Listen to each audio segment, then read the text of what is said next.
Praise the lord. చేరువచ్చిన మీకు అందరికీ ప్రభువైన యేసుక్రీస్తు నామములో శుభాలు తెలియచేయుచున్నాను.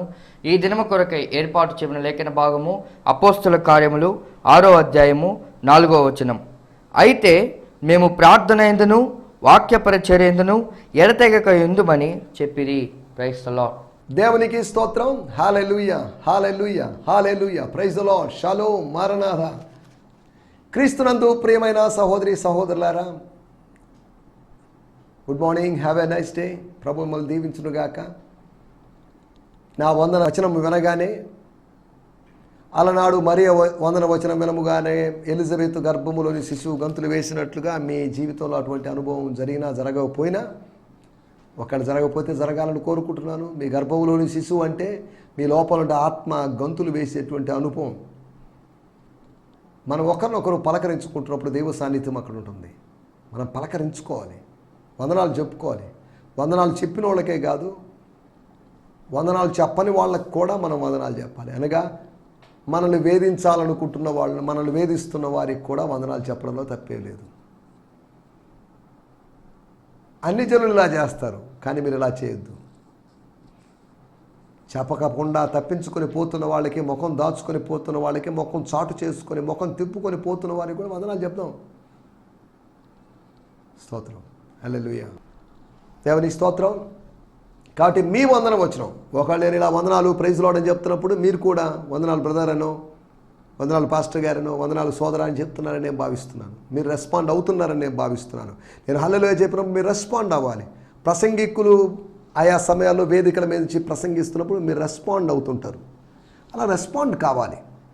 అలా రెస్పాండ్ అయినప్పుడు ఆ వందనాలు చెప్పిన వ్యక్తికో, మెసేజ్ ఇస్తున్న వ్యక్తికో కాస్త ఎంకరేజ్మెంట్గా ఉంటుంది.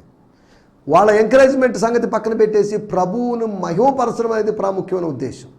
హల్లెలూయా స్తోత్రం చెప్తున్నామంటే అదేదో మనం ఏదో ఊత పదంగా వాడుతున్నామని కాదు, మనకేదో మాటలు అందక మనం అలా అంటున్నామని కాదు. మాటలు వస్తున్నాయి, దేవుడు ఇస్తున్నాడు. మాట్లాడేది నేను కాదు, మాట్లాడేది ఏ టీవీ ప్రసంగికుడు కాదు.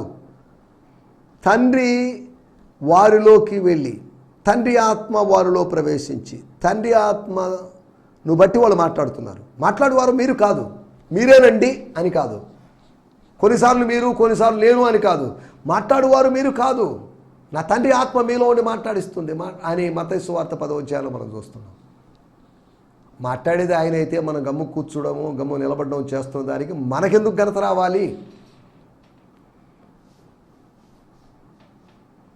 మనం మోగోళ్ళుగా ఉంటున్నాం, కానీ మన నోరు తెరవ చేస్తున్నాడు ఆయన, మన నోటికి మాటలు అందిస్తున్నాడు. కాబట్టి ఘనత, మహిమ, ప్రభావాలు ఆయనకు మాత్రమే చెల్లునుగాక. స్తోత్రం, హల్లెలూయా, స్తోత్రం. సమయంలో రండి మనం దేవుని వాక్యాన్ని విందాం. దేవుని వాక్యాన్ని వినడానికి ముందుగా వచ్చే వారంలో జరగబోయేటువంటి మీటింగ్స్ని గురించినట్టే ఒక ప్రకటన మీకు తెలియజేయాలని ఆశిస్తున్నాను. రివైవల్ మీటింగ్స్, ఉజ్జీవ కూడికలు, గిడియోన్ మిషన్ చర్చ్ జిఎంసి అనేటువంటి చిన్న మందిరం, స్థానిక మందిరం, శాంతినగర్ 6వ వీధిలో ఉన్నటువంటి మందిరం యొక్క 19వ వార్షిక ఉజ్జీవ కూడికలు. మిమ్మల్ని, మీ కుటుంబ సభ్యుల్ని, మీ బంధుమిత్రాదుల్ని, మీ స్నేహితుల్ని అందరినీ ప్రేమపూర్వకంగా ఆహ్వానిస్తున్నాం. ఈ కూడికలకు దైవజనులను కూడా ప్రత్యేకంగా ఆహ్వానిస్తున్నాం. దైవజనులకి ఏదైనా ప్రత్యేక పరిగణన ఉంటుందని కాదు దీని అర్థం. 13వ తేదీ ఉదయం మాత్రం పాస్టర్ల మీటింగ్ ఉంటుంది. అది ఆహ్వానము ఇచ్చిన దాన్ని బట్టి. అందరినీ ఎక్కువ మందిని పిలవడం కూడా నాకు ఇష్టం లేదు. కాకపోతే వచ్చిన వారందరూ ఆత్మ సంబంధంగా వాక్యం ద్వారా దీవించబడతారని మాత్రం నేను గట్టిగా నమ్ముతున్నాను. కాబట్టి 2 రోజుల కూడికలు ఆశీర్వాదకరంగా ఉన్నట్లుగా మీరు ప్రత్యేకంగా ప్రార్థించండి. ప్రార్థించడం మాత్రమే కాదు, మీరు ప్రార్థించారు కనుక ఆ ప్రార్థనా ఫలితాన్ని అనుభవించినట్లుగా, ప్రభు సాన్నిధ్యాన్ని అనుభవించినట్లుగా. మన నెల్లూరులో ఇంచుమించు నెల్లూరు 4లో అంబేద్కర్ భవన్ అందరికీ తెలిసిందే. అంబేద్కర్ భవన్ కొండాయపాలెం గేటు, అక్కడ 2 రాత్రులు 12, 13, 6:30 నుంచి 9:30 వరకు జరిగేటువంటి ఈ కూడికలకు మిమ్మల్ని ప్రేమపూర్వకంగా ఆహ్వానిస్తున్నాం. దీనికి ఫేస్బుక్ లైవ్ ఇస్తాం, ప్రభుత్వ యూట్యూబ్ లైవ్ ఇస్తాం.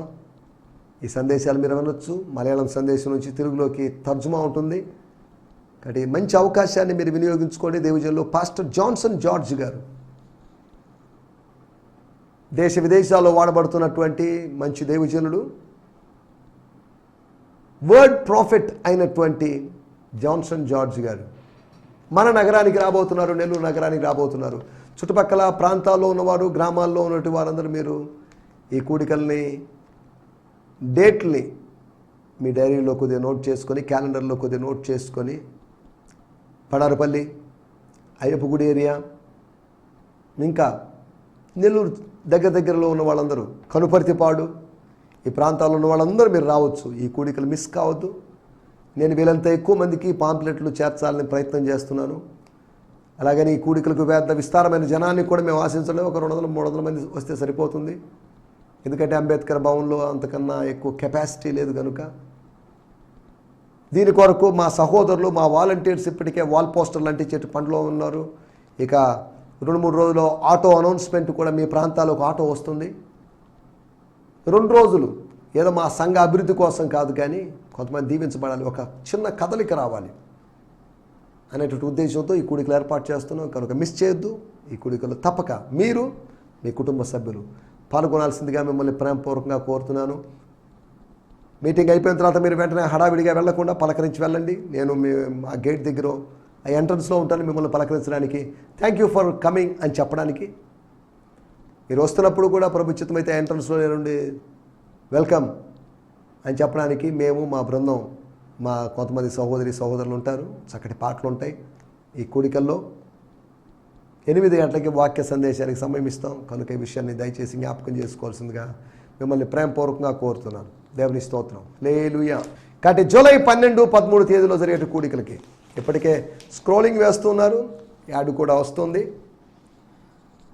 కాబట్టి మంచి అవకాశాన్ని 2 రాత్రులు ప్రభుతో గడపడానికి, కొన్ని గంటలు ప్రభుతో గడపడానికి, 6:30 నుంచి 9 గంటల వరకు, అనగా 9:30 వరకు, అనగా 3 గంటలు, 12వ తేదీ 3 గంటలు, 13వ తేదీ 3 గంటలు, జస్ట్ 6 అవర్స్ గడపడానికి, ప్రభు బిడ్డల మధ్యలో పరిశుద్ధుల సహవాసంలో గడపడానికి మంచి అవకాశం. కనుక ఈ అవకాశాన్ని మీరు సద్వినియోగం చేసుకోవాల్సిందిగా కోరుతున్నాను. ఈ మీటింగ్స్ మేము రావాలని ఆశపడుతున్నాము అని మీరు తెలియజేసినట్టయితే పైన వాట్సాప్ నంబర్లకి నన్ను కాంటాక్ట్ చేయాల్సిందిగా కోరుతున్నాను. మీకు వాట్సాప్లోంచి మీకు ఈ పాంప్లెట్ పెడతాను. మిమ్మల్ని, మీ కుటుంబ సభ్యులను ఆహ్వానిస్తున్నాను. దేవుని స్తోత్రం. ప్రభు చిత్తమైతే మీలో కొంతమందికి కాల్స్ చేసి మా సహోదరులు మాట్లాడతారు, మీటింగ్ గురించి తెలియజేస్తారు. కనుక మీరు పాంప్లెట్ అందుకున్నా, వాట్సాప్ ద్వారా అందుకున్నా, లేకపోతే అనౌన్స్మెంట్ విన్నా, వాల్ పోస్టర్ చూసినా, లేకపోతే టీవీలో స్క్రోల్ చూసినా, మీరు ఎలాగైనా ఈ కూడికలకు రావాల్సిందిగా, తూర్పు, పడమర, ఉత్తర, దక్షిణ దిక్కుల్లోంచి దేవుడు తన ప్రజల్ని ఈలవేసి పిలిచినట్లుగా కొంతమంది కొత్తవారు, కొంతమంది అన్యజనులైన వారు ఈ కూడికలకు రావాలని, వారు దీవించబడాలని, ప్రార్థన అయిపోయిన తర్వాత జరిగేటువంటి రోగుల కోసం ప్రత్యేకంగా దైవజనులు ప్రార్థన చేస్తారు. మీరు ప్రార్థన చేయించుకొని వెళ్ళండి, ఆశీర్వాదాలు పొందుకొని ఆవేదనతో, ఆందోళనతో వచ్చిన ఆశీర్వాదాలతో తిరిగి వెళ్లాల్సిందిగా మిమ్మల్ని ప్రేమపూర్వకంగా కోరుతున్నాను. దేవుని స్తోత్రం. ఈ సమయంలో దేవుని వాక్యాన్ని ధ్యానించుకుందాం. నిన్నటి ఎపిసోడ్లో కొన్ని ధైర్య వచనాల గురించి మాట్లాడుకున్నాం. అయ్యా, ఫైనల్గా ఒక మాట చెప్తున్నాం. మేము వాక్య పరిచర్యలో, ప్రార్థనలో ఉంటాం. ప్రార్థన, వాక్య పరిచర్య అంతే. అదొక బోల్డ్ స్టేట్మెంట్.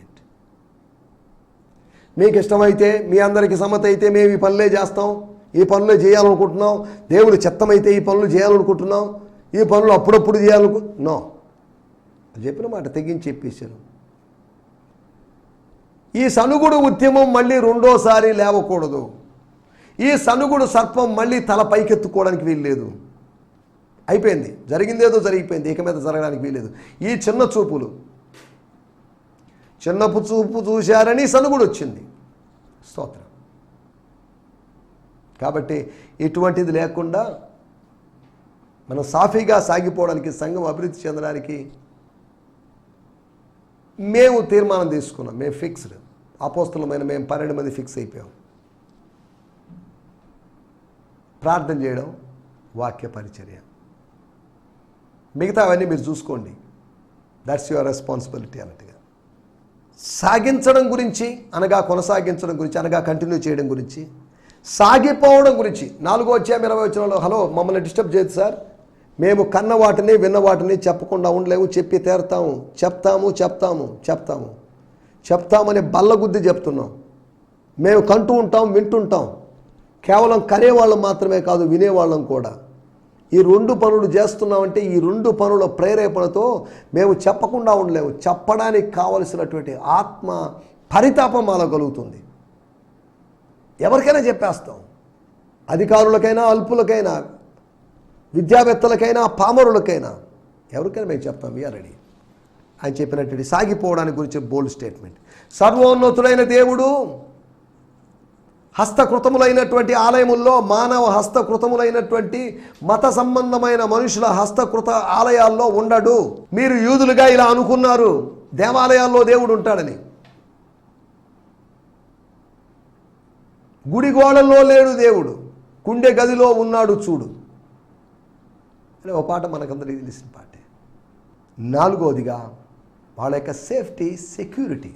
27వ అధ్యాయము అపోస్తల కార్యము లాస్ట్ చాప్టర్స్లో, అనగా 28 లాస్ట్ చాప్టర్కి ముందు ఇంకో చాప్టర్ 27వ అధ్యాయంలో వాళ్ళు ఓడలో వెళ్తున్నారు. 276 మంది కలిసి.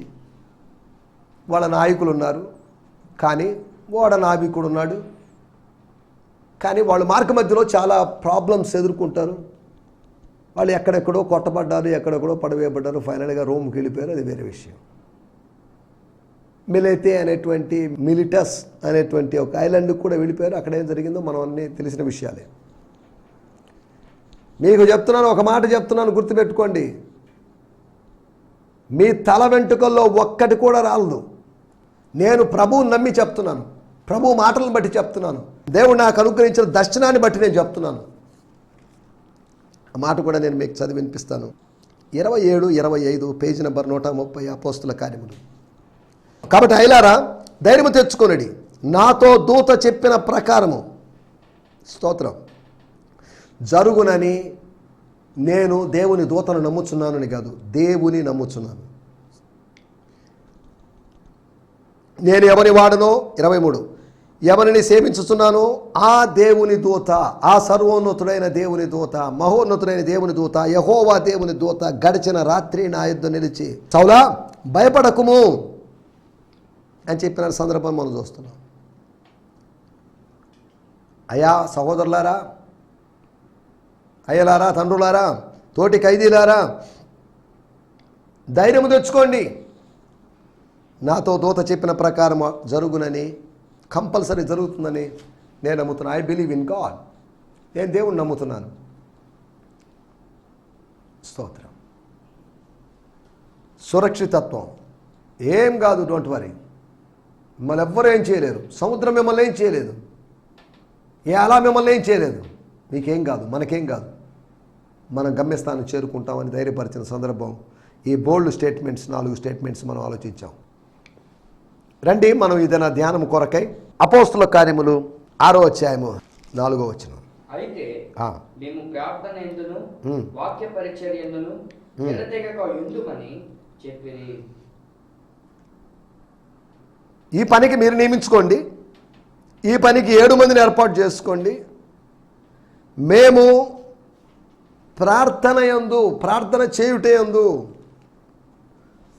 ఎడతెగక ప్రార్థన చేయుటయందు, నాన్ స్టాప్ ప్రార్థన యందు, స్తోత్రం, that will enable us to give our full attention to prayer and preaching the word of God. మేము అటెన్షన్ ఇవ్వలేకపోతున్నాం, మేము దృష్టి పెట్టలేకపోతున్నాం. బట్ స్తోత్రం, we will concentrate on these 2 things. ఈ 2 విషయాలు పునాదులు లాంటి విషయాలు, ఈ 2 విషయాలు స్తంభాలు లాంటి విషయాలు. ఏ 2 విషయాలు? ప్రార్థన, వాక్య పరిచర్య. ప్రార్థన కూడా పరిచర్యగా భావించవచ్చు.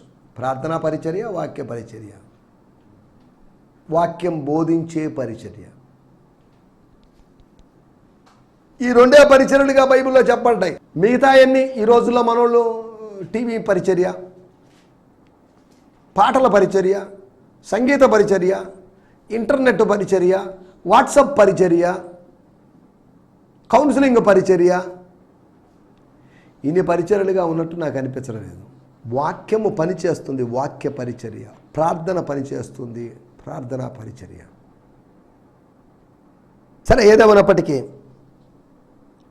మన టైటిల్ మారిన వ్యూహం అంటే ఏంటి? దీని అర్థం ఏంటి? వ్యూహం మారింది. వ్యూహాన్ని ఎవరో మార్చారు.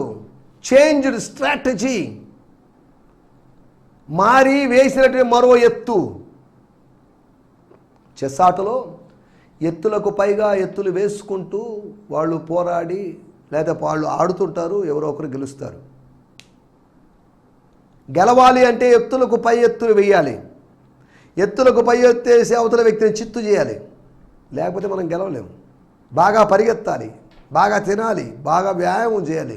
ఇవన్నీ చేస్తే తప్ప ప్రత్యర్థిని మనం ఎదుర్కోలేము. 4 మారినటువంటి వ్యూహాలు మీకు జ్ఞాపకం చేస్తాను. మనం ఒకటి అనుకుంటాం, కానీ ఒకటి జరుగుతుంది. మనం ఒకటి అనుకుంటాం, దేవుడు ఒకటి చేస్తాడు. మనం ఒకటి అనుకుంటాం, అది వేరే డైరెక్షన్లో అయిపోతాం. మనం ఒక చోటకి అనుకుంటాం, దేవుడు వేరే చోటకి తీసుకొని పోతాడు. మనం ఒక వ్యక్తి దగ్గరికి వెళ్ళాలనుకుంటాం, కానీ దేవుడు మరొక వ్యక్తి దగ్గరికి తీసుకొని వెళ్తాడు. మనం అనుకున్న దానికన్నా బెటర్ ప్లేస్, బెటర్ పర్సన్కి దేవుడు మనల్ని తీసుకొని వెళ్తాడు అనే సంగతి మనం మర్చిపోకూడదు. మొట్టమొదటి విషయం మారిన వ్యూహం. 6వ అధ్యాయము 4వ వచనం మన మూలవాక్యం కనుక మళ్ళీ మనం చదవడం. అయితే మేము ప్రార్థన ఎందును వాక్య పరిచయం ఎడతెక్క ఉందని చెప్పింది. 6వ అధ్యాయం 2వ వచనం, మేము దేవుని వాక్యము బోధించుట మాని, అనగా మేము ప్రార్థించుట మాని, అనగా దాని అర్థం మేము దేవుని వాక్యము బోధించుటకు ఎక్కువ సమయం కేటాయించడం మాని, మేము దేవునితో గడపడం, ప్రార్థనలో గడపడం అనే దానికి ఎక్కువ సమయము కేటాయించడం మాని, ఆహారము పంచిపెట్టుట, మీ భౌతిక అవసరాలు తీర్చటం, అది మంచిదని నాకు అనిపించడం లేదు. That's not good. యుక్తమైంది ఏంటి? యుక్తమైంది కాదు ఏంటో అపోస్తులు ఎరిగారు. యుక్తమైంది ఏంటో తెలుసా? మేము ప్రార్థన, వాక్య పరిచర్య అనేటువంటి 2 యుక్తమైన పనుల్లో ఎడతెక్క ఉంటాము అని తీర్మానం తీసుకున్నాను. సరేలే, ఇంకెంతకాలం ఇలా భోజనాలు వడ్డిస్తూ ఉండాలి? 20,000 మంది అయినప్పుడు భోజనాలు వడ్డించడం కష్టంగా ఉంది. ఇంకా సభ్యుల సంఖ్య పెరిగినప్పుడు 40,000 అయినప్పుడు వడ్డించడం మరింత కష్టమవుతుంది కదా. అనగా మనం అర్థం చేసుకోవాల్సిన విషయం, కొన్నిసార్లు మనం అనుకున్న వ్యూహం కన్నా ఇంకా పెద్ద వ్యూహం దేవుడు మనకిస్తాడు. మన వ్యూహం కన్నా, శత్రు వ్యూహం కన్నా స్వర్గపు వ్యూహం గొప్పది. స్ట్రాటజీ గొప్పది. సాతాను యొక్క తంత్రాలు ఉన్నాయి, సాతాను యొక్క వ్యూహాలు ఉన్నాయి. సనుగుడు అనేది సాతాను యొక్క తంత్రం, సాతాను యొక్క వ్యూహం. దాన్ని లేకుండా చేశారు.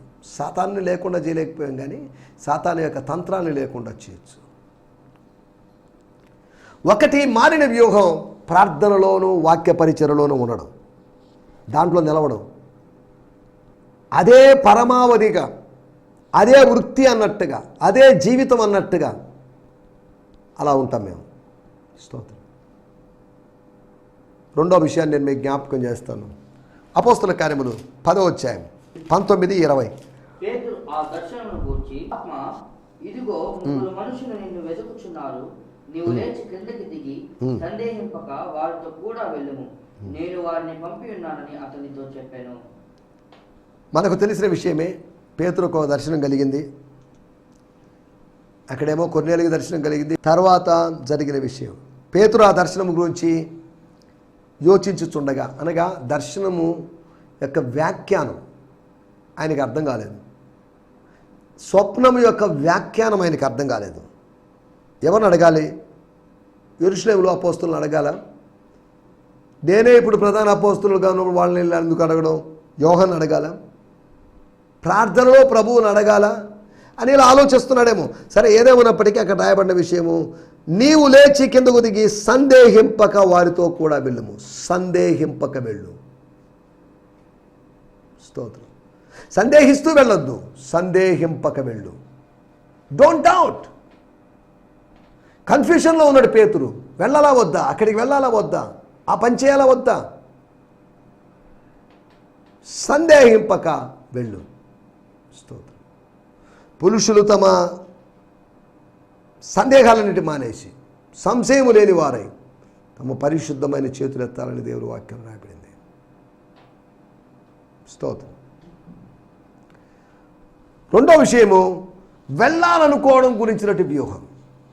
వద్దనుకున్నాడు. ఎందుకంటే అన్ని జనుల దగ్గరికి, కొన్నేళ్ళ ఇంటికి దేనికి, అక్కడ దేనికి, ఇక్కడ దేనికి, ఇక్కడే బాగుంది, ఈ చర్మకారుని ఇంట బాగానే ఉంది, కంఫర్ట్ జోన్ బాగుంది అని అనుకుంటున్నప్పుడు వెళ్ళాలా వద్దా అనేటువంటి డైలమాని డెస్ట్రాయ్ చేస్తూ డివైన్ ఇంటర్వెన్షన్ జరిగింది.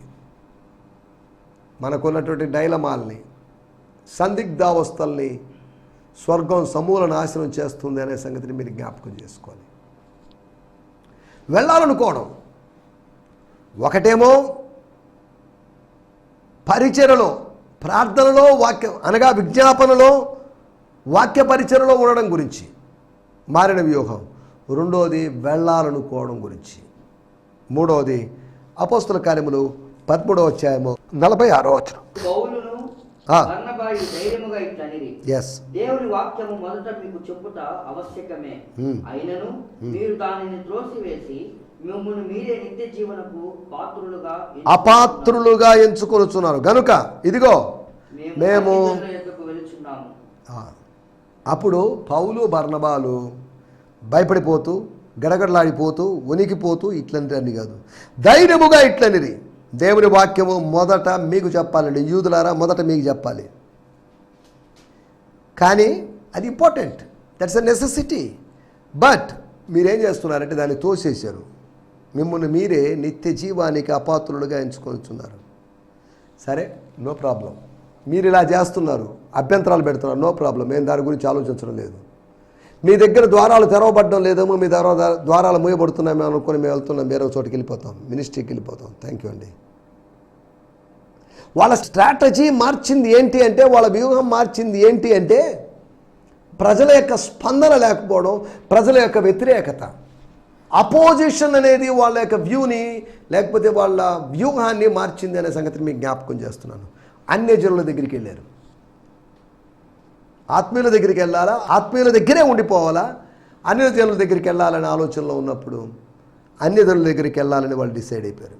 మేము అన్యజనుల దగ్గరికి వెళ్తున్నాం. దానికి ఆధారంగా 47 వచనం, నీవు బూదిగంతముల వరకు రక్షణార్థంగా ఉన్నట్టు నేను అన్యజనులకు విలువగా ఉంచి ఉన్నానని ప్రభు మాకు ఆజ్ఞాపించాడు. నాకు అని కాదు, మాకు ఆజ్ఞాపించారు. కాబట్టి అన్యజనుల్లో వాళ్ళు విన్నారు, సంతోషించారు, వాక్యమును మహిమపరిచారు, విశ్వసించారు. ఇన్ని కార్యాలు జరిగాయి. ఆత్మీయుల మధ్యలో జరిగిన కార్యాలు అన్యజనుల మధ్యలో జరుగుతున్నాయి. అన్యజనుల దగ్గరికి వెళ్ళడము, అన్యజనుల ప్రవేశం ఒక మర్మమే. అన్యజనుల దగ్గర మన ప్రవేశం అనేది అది కూడా మర్మమే. అన్యజనుల దగ్గరికి వెళ్ళడం, వెళ్ళి ప్రకటించడం, వాళ్ళ విశ్వాసపు అనుభవంలోకి తీసుకొని రావడం. స్తోత్రం. మారిన వ్యూహము ఆత్మీయుల దగ్గరే ఉన్నారనుకున్నారు, కానీ అన్యుల దగ్గరికి వెళ్ళాలని దేవుడు పరోక్షంగా వాళ్ళకి పరిస్థితుల ద్వారా నేర్పించాడు, చూపించాడు. That's all. 4వ విషయం నేను చెప్పి ముగించేస్తాను. అపోస్తల కార్యములు 16వ అధ్యాయము 6వ వచనం. ఆసియాలో వాక్యము చెప్పకూడదని పరిశుద్ధాత్మ వారిని ఆటంకపరిచినందున వారు ఫ్రిగియా గలతీయ దేశముల ద్వారా వెళ్ళిరి. ఆసియాలో వాక్యం చెప్పకూడదని పరిశుద్ధాత్ముడు ఆటంకపరిచాడట. ఇదేంటి, వాక్యం చెప్పకూడదని ఆటంకపరచడం ఏంటి? అయితే మాత్రం ఏంటి, పరిచయం చేయొద్దని ఆటంకపరచలేదు. కొంతకాలం ఆసియాలో ప్రకటించొద్దని, షార్ట్ టైం. ఆసియాలో వచ్చేటువంటి ఉపద్రవాలను ఉద్దేశించు, దేన్ని ఉద్దేశించు మనం వాటికి వెళ్ళలేదు. వారు ఫ్రిగియా గలతీయా ప్రదేశముల ద్వారా వెళ్ళిరి, అక్కడ ప్రకటించారు, వదిలిపెట్టలేదు. బిథునియాకు వెళ్ళుటకు ప్రయత్నం చేసి యేసు యొక్క ఆత్మ వారిని అక్కడ కూడా వెళ్ళలేదు. అంతటా వారు మూసియను దాటిపోయి త్రోయకు వచ్చింది, త్రోవాస్ అనేటువంటి ప్రాంతానికి వచ్చారు. సరే, ఇక్కడ జరుగుతున్న విషయాలు వాటన్నిటిలో వివరించే సమయం లేదు కనుక, వేరొక నీ కొరకు ఒక ద్వారము మూయబడి ఉంటే గుర్తుపెట్టుకోండి, ఒక ద్వారం మూయబడి ఉంటే మరొక ద్వారం దేవుడు తెరుస్తాడు. సేవలో ఉన్న వారికైనా కానీ ఒక ద్వారం మూయబడితే మరొక ద్వారం తెరవబడుతుంది. కాబట్టి మూయబడిన ద్వారాన్ని చూసి మొరపెడుతూ కన్నీళ్లు పెడుతూ ఉండాల్సిన అవసరత లేదు. మారిన వ్యూహాల గురించి మనం మాట్లాడుకుంటున్నాం. ఒకటి, ఇక ప్రార్థనలో గడపాలి, బలల దగ్గర పరిచయం ఆపాలి అనేటువంటి ఒక నూతనమైన వ్యూహం. వెళ్ళకూడదు అనేటువంటి శరీరం చెప్తున్నప్పుడు వెళ్ళాలి అని పరిశుద్ధాత్మ దేవుడు ఆత్మలో చెప్పాడు. మారింది వ్యూహం. ఆత్మీయుల దగ్గరే ఉండిపోవడం కాదు, అన్ని జనుల దగ్గరికి వెళ్ళాలి అనే పరిస్థితుల దృష్ట్యా ప్రభు పాఠం నేర్పించాడు.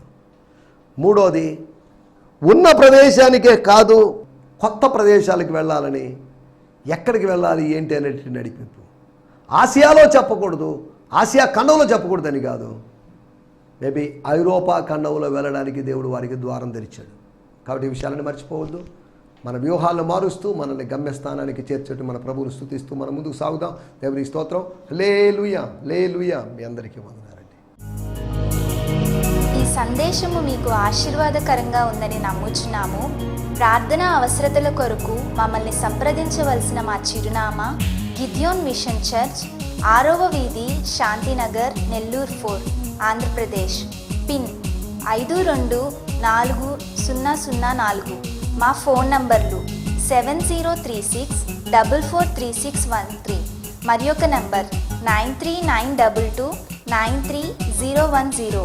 మా ఈమెయిల్ ఐడి gfihmi2015@gmail.com. దేవుడు మిమ్మును ఆశీర్వదించునుగాక. ఆమేన్.